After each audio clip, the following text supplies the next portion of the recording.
Hello friends, welcome to the YouTube classes. I hope आप सब ठीक होंगे और लास्ट वीडियो आपको पसंद आई होगी। तो last chapter what books and burials tell us में हमने कुछ लिटरेरी सोर्सेज और बरियल्स की बात की, जिनसे हमें हमारे पास्ट के बारे में कुछ जानकारी मिलती है। तो लास्ट चैप्टर में हमने ऋग्वेद के बारे में पढ़ा और इनामगांव जैसे कुछ बरियल साइट्स के बारे में भी बात की। तो आज हम शुरू करते हैं chapter number 5, kingdoms, Kings and an early Republic. इस चैप्टर में हम देखेंगे कि राजा कौन होते थे, वो क्या करते थे, जनपद और महाजनपद क्या थे। तो चलिए स्टार्ट करते हैं chapter number 5, kingdom, kings and an early republic. तो सबसे पहले हम देखते हैं how some man became rulers. इसमें हम बात करते हैं अश्वमेध यानी कि हॉर्स सैक्रिफाइस की। ये एक टाइप का रिचुअल होता था। ठीक है, लगभग 3000 साल पहले कुछ लोग जब बड़े बड़े सेक्रीफाइस परफॉर्म करते थे तो उन्हें राजा बोला जाता था, और वो सेक्रीफाइस था अश्वमेध यानी कि हॉर्स सेक्रीफाइस। इस रिचुअल में क्या होता था कि एक घोड़े को खुला छोड़ दिया जाता था। उस घोड़े को गार्ड किया जाता था राजा के आदमियों के द्वारा। ठीक है, तो जब वो घोड़ा किसी दूसरे राजा के किंगडम में जाता था और अगर वो राजा उस घोड़े को रोक लेते तो उनको उस राजा से फाइट करनी पड़ती थी। ठीक है, लेकिन अगर वो घोड़ा उनकी जो बाउंड्री है उसको क्रॉस कर लेता या फिर वो उसको अलो कर देते कि भाई तुम हमारे किंगडम से जा सकते हो, तो वो राजा मान लेते थे कि जिस राजा ने इस घोड़े को भेजा है वो हमसे ज्यादा पावरफुल है। तो वो खुद को उस राजा के अधीन मानते थे। उसके बाद हम देखते हैं जो राजा इस सेक्रीफाइस को परफॉर्म करता था उसे काफी पावरफुल माना जाता था। अब देखते हैं इस सेक्रीफाइस में कौन कौन लोग मौजूद होते थे, कौन कौन लोग इस सेक्रीफाइस को परफॉर्म करते थे। सबसे पहले खुद राजा इसका एक सेंट्रल फिगर होता था, यानी कि जो मेन कैरेक्टर होता था इस सेक्रीफाइस का वो खुद राजा ही होता था, और उसकी एक स्पेशल सीट भी होती थी। सेकंड है हिज चैरियटर, यानी कि जो राजा का सारथी युद्ध में होता था उसने पूरी बैटल फील्ड को खुद से विटनेस किया था। तो वो लोगों के सामने राजा की जो महानता की गाथाएं हैं वो बताता कि कैसे हमारे राजा ने युद्ध में परफॉर्म किया, कैसे हमारे जो राजा हैं वो कितने पावरफुल हैं। उसके बाद राजा के relative, specially his wife and son, जो कि छोटे मोटे जो माइनर रिचुअल्स हैं उनको परफॉर्म करते थे, वो इस का पार्ट होते थे। इसके बाद प्रीस्ट, जो पुजारी होते थे, वो भी रिचुअल्स को परफॉर्म करते थे by sprinkling of sacred waters on the king. Next इस रिचुअल में होता था ऑर्डिनरी पीपल, जैसे कि वैश्य और राजा, वो राजा जो किसी दूसरे किंगडम से आए होते थे। ऑर्डिनरी पीपल में जो वैश्य लोग होते हैं वो राजा के लिए गिफ्ट्स लेकर आते थे, लेकिन जो राजा दूसरे किंगडम से आए होते थे वो बस स्पेक्टेटर होते थे, वो उस रिचुअल को केवल देखने के लिए ही आते थे। ठीक है, इसके अलावा जो शूद्र लोग होते हैं उनको इस रिचुअल से एक्सक्लूड रखा जाता था, यानी कि उनको इस रिचुअल से बाहर रखा जाता था, वो इस रिचुअल में कुछ भी परफॉर्म नहीं करते थे। अब नेक्स्ट हम देखते हैं कि ये वर्ण क्या था, ये वर्णा सिस्टम क्या था। तो there were 4 social categories, 4 social categories थी, ब्राह्मण, क्षत्रिय, वैश्य और शूद्रास। इनको वर्ण बोला जाता था, यानी कि लोगों को इन 4 सोशल कैटेगरीज में बांटा जाता था। सबसे पहले थे ब्राह्मण। ब्राह्मण वो लोग होते थे जो सेक्रीफाइस परफॉर्म करते थे, गिफ्ट्स रिसीव करते थे, और सबसे ज़्यादा इम्पोर्टेंट वो वेदास की स्टडी करते, वेदों को पढ़ते और लोगों को भी पढ़ाते थे। उसके बाद जो युद्ध में लड़ते और लोगों को प्रोटेक्ट करते थे उन लोगों को क्षत्रिय कैटेगरी में रखा जाता था। फिर जो फार्मर्स होते, हर्डर्स होते, ट्रेडर्स होते, किसान, व्यापारी, इन सब लोगों को वैश्य की कैटेगरी में रखा जाता था। इसके बाद जो ब्राह्मण, क्षत्रिय और वैश्य इन तीनों कैटेगरीज को, इन तीनों ग्रुप्स को सर्व करते थे, उनको शूद्र कैटेगरी में रखा जाता था। तो ये थे हमारे 4 वर्ण। तो अब हम बात करते हैं जनपद्स की। तो जनपद क्या होते थे? अभी हमने पढ़ा था जो लोग बड़े बड़े सेक्रीफाइस परफॉर्म करते थे उन्हें राजा बोला जाता था, लेकिन अब जब इन राजाओं ने दूसरे राजाओं के किंगडम पर अश्वमेध परफॉर्म करके कब्जा किया तो इन राजाओं को बोला जाने लगा राजाज ऑफ जनपदास, यानी कि जो जनपद के राजा होते थे वो। तो जनपद का मीनिंग होता है वो लैंड, वो जमीन जहां पर किसी जन ने यानी कि किसी राजा ने अपना पैर जमा लिया है और वो उस स्थान पर सेटल हो गया है, यानी कि उसने उस जगह पर अपना कब्जा कर लिया है, तो उनको बोला जाने लगा जनपद। अब देखते हैं कि आर्कियोलॉजिस्ट ने कुछ जनपद की सेटलमेंट्स पर एक्सकेवेशन किया है, तो उनको वहां से क्या क्या मिला है। सबसे पहले हम देखते हैं वो एक्सकेवेशन हुई कहाँ कहाँ। दिल्ली में पुराना किला, मेरठ के पास हस्तिनापुर, एटा के पास अतरंजी खेड़ा। जो हस्तिनापुर और अतरंजी खेड़ा ये दोनों उत्तर प्रदेश में है। तो वहां से आर्कियोलॉजिस्ट को पता चला कि वहां के लोग झोपड़ियों में रहते थे, पशुपालन करते थे और rice, wheat, barley, pulses, sugar cane, sesame seed और मस्टर्ड जैसी जो फसलें हैं वो उगाते थे। इसके बाद वहां से पता चला है कि लोग मिट्टी के घड़े भी बनाते थे जो कि ग्रे और रेड कलर में होते थे, और एक स्पेशल टाइप की पोट्री भी देखने को मिली है जिसे पेंटेड ग्रे वेयर नाम से जाना जाता है। तो इस पेंटेड ग्रे वेयर पर एक सिंपल लाइन और ज्योमेट्रिक पैटर्न्स वाले डिजाइन जो है वो बनाए गए थे। ऊपर इमेज में भी आप ये जो पेंटेड ग्रे वेयर है ये देख सकते हैं। जो इसके कॉमन वेसल होते थे पेंटेड ग्रेवेयर से जो बनाए जाते थे वो थे प्लेट्स एंड बाउल्स। इनका जो सरफेस होता था काफी अच्छा और स्मूथ होता था, और ऐसा माना जाता है कि इनको किसी स्पेशल ओकेजन पर इंपॉर्टेंट लोगों को फूड सर्व करने के लिए यूज किया जाता होगा।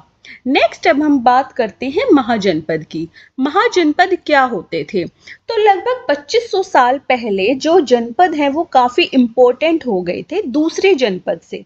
तो वो काफी इंपॉर्टेंट जो जनपद थे उनको ही महाजनपद कहा गया।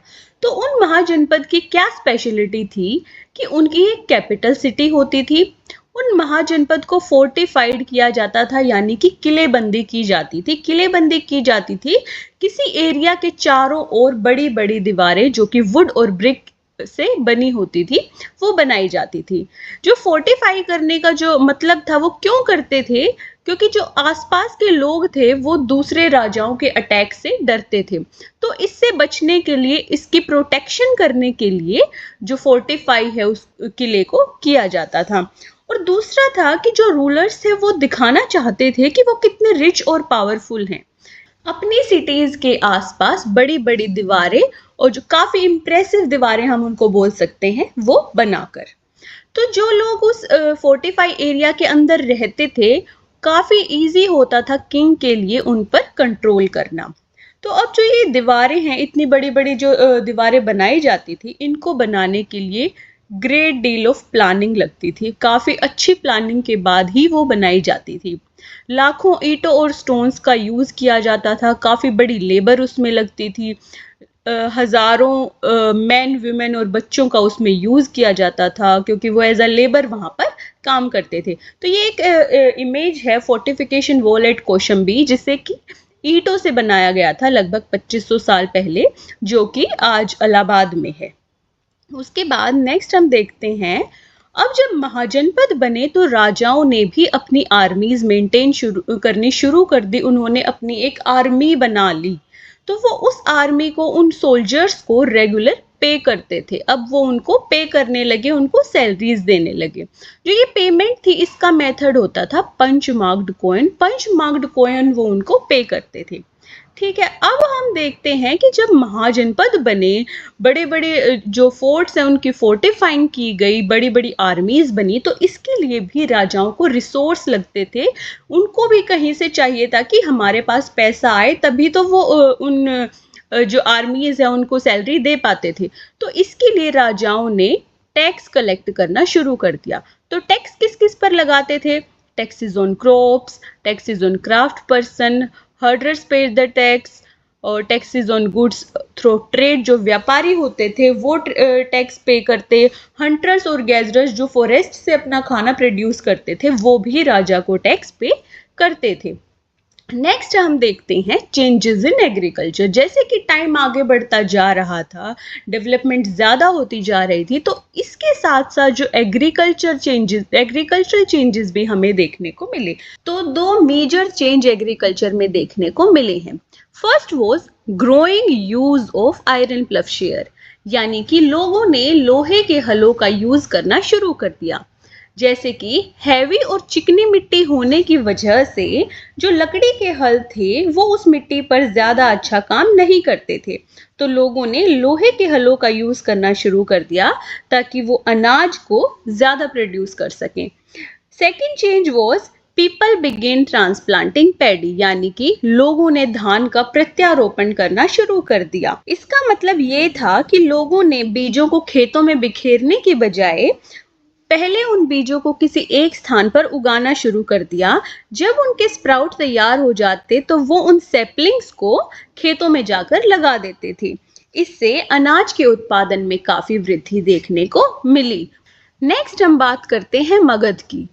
तो लगभग 200 साल के अंदर ही जो मगध है वो काफी इम्पोर्टेंट महाजनपद बन गया था। इसके क्या रीजन थे कि गंगा और सोन जैसी रिवर्स मगध से फ्लो करती थी, तो इससे उनको क्या फायदा हुआ कि उनका ट्रांसपोर्टेशन अच्छा हुआ।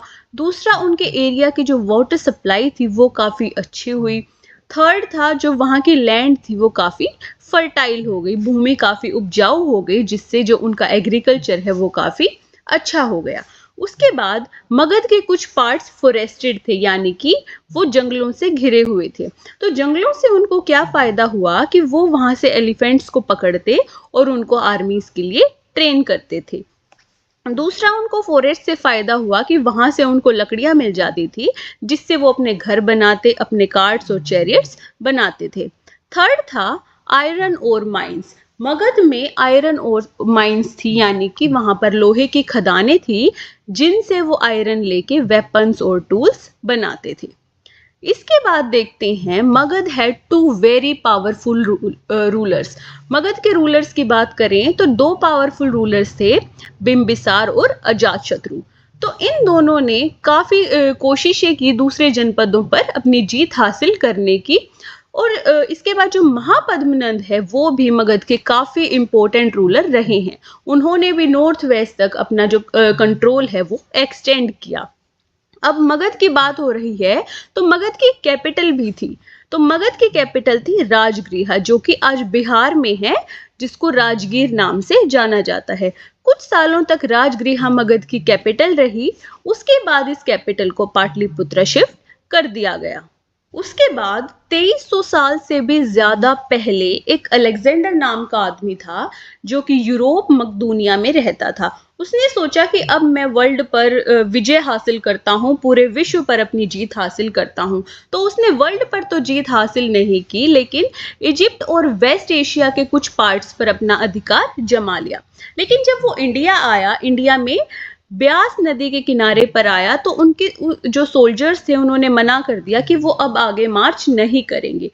उसका क्या रीजन था कि वो डर गए थे, क्योंकि उन्होंने काफी सुना था इंडिया के रूलर्स के बारे में, क्योंकि उनके पास काफी बड़ी बड़ी आर्मीज होती थी, काफी फुट सोल्जर्स होते थे, उनके पास ट्रेंड एलिफेंट्स और चैरियट्स होते थे।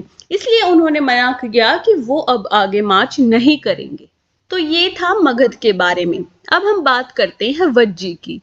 वज्जी की कैपिटल वैशाली थी, जो कि बिहार में है।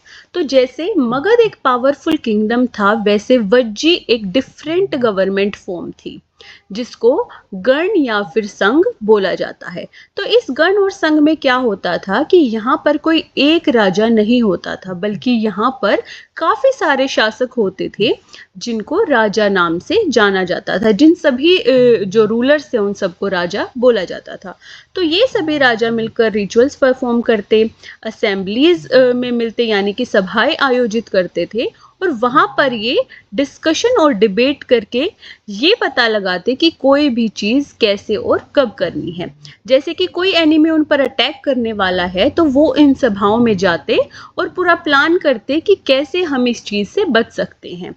इन सभाओं की खास बात क्या थी कि वहां पर वुमेन्स और जो दास लोग थे वो पार्टिसिपेट नहीं करते थे। तो ये एक अकाउंट है वज्जी का, जो कि बुद्धिस्ट बुक है दिघानिक, उससे लिया गया है। इसमें बुद्ध की स्पीचेस हैं जो कि लगभग 2300 साल पहले लिखी गई थी। इसमें अजात शत्रु और जो वज्जी है उसके बारे में बात की है। तो अजात शत्रु जो कि मगध का एक रूलर था, वो वज्जी पर अटैक करना चाहता था। तो उसने अपने मिनिस्टर वसाकार को बुद्ध के पास भेजा इस मैटर में एडवाइस लेने के लिए कि वो वज्जीज पर कैसे अटैक कर सकता है। तो जब बुद्ध ने उनसे पूछा कि क्या वहाँ पर अब भी असेंबलीज फॉर्म होती हैं, तो उनको जब पता चला कि वज्जीज में अब भी असेंबलीज, अब भी सभाएं आयोजित होती हैं, तो बुद्ध ने कहा जब तक वहाँ पर पब्लिक असेंबलीज फॉलो होती रहेंगी, जब तक लोग आपस में मिलते रहेंगे और वहाँ पर जो रूल्स बनाए गए हैं लोग उनको फॉलो करते रहेंगे, वो अपने से बड़े लोगों का आदर और सत्कार करेंगे, जब तक वहाँ पर कोई अटैक नहीं कर सकता, जब तक आप उन पर जीत हासिल नहीं कर सकते। और वज्जी में जो विमेन्स थी उनको फोर्सफुली नहीं रखा जाता था और ना ही उनको कहीं से कैप्चर किया जाता था, यानी कि कहीं और जगह से उठाकर उनको नहीं लाया जाता था। उसके बाद जो चैत्याज थे वो टाउन्स और विलेजेस में बनाए जाते थे। चैत्याज होते थे स्थानीय मंदिर, ठीक है। उसके बाद जो संत थे जिनका जिनके डिफरेंट बिलीफ्स थे, जो अनेक मान्यताओं का पालन करते थे, उन्हें उस एरिया में स्वतंत्र रूप से घूमने की पूरी आज़ादी थी। वो उस एरिया से बाहर भी जा सकते और वो वहाँ पर बिना किसी परमिशन के आकर रिस्पेक्टफुली रह भी सकते थे। उसके बाद वज्जीज की एक खास बात ये थी कि कई राजाओं ने वज्जीज पर अटैक करने की कोशिश की, लेकिन वो सब जैसे मिलजुल कर रहते थे, सारे डिसीजंस मिलजुल कर लेते थे, तो उनको जो कनकर करने की कोशिश राजाओं की काफ़ी नाकाम रही है। वज्जी काफ़ी लंबे समय तक बने रहे, लेकिन लगभग 1500 साल पहले इन संघों पर, गणों पर गुप्ताज ने अपना अधिकार जमा लिया, इन पर जीत हासिल कर ली, जिनके बारे में हम चैप्टर 9 में भी पढ़ेंगे। तो ये था chapter number 5, kingdoms, Kings and an early Republic, जिसमें हमने बात की अश्वमेध यज्ञ के बारे में, जिसमें हमने बात की जनपद, महाजनपद, वर्ण के बारे में, मगध के बारे में और वज्जीज के बारे में। तो next chapter number 6 new questions and ideas में हम बात करेंगे नए थिंकर्स की, जैसे कि बुद्ध और महावीर, उनकी फिलॉसफीज के बारे में, कैसे जैनिज्म और बुद्धिज्म का उदय हुआ उसके बारे में बात करेंगे, और इन सब की जो थिंकिंग है उसका सोसाइटी और हमारे कल्चर पर क्या इम्पैक्ट पड़ता है उसके बारे में हम देखेंगे chapter number 6 new question and ideas में।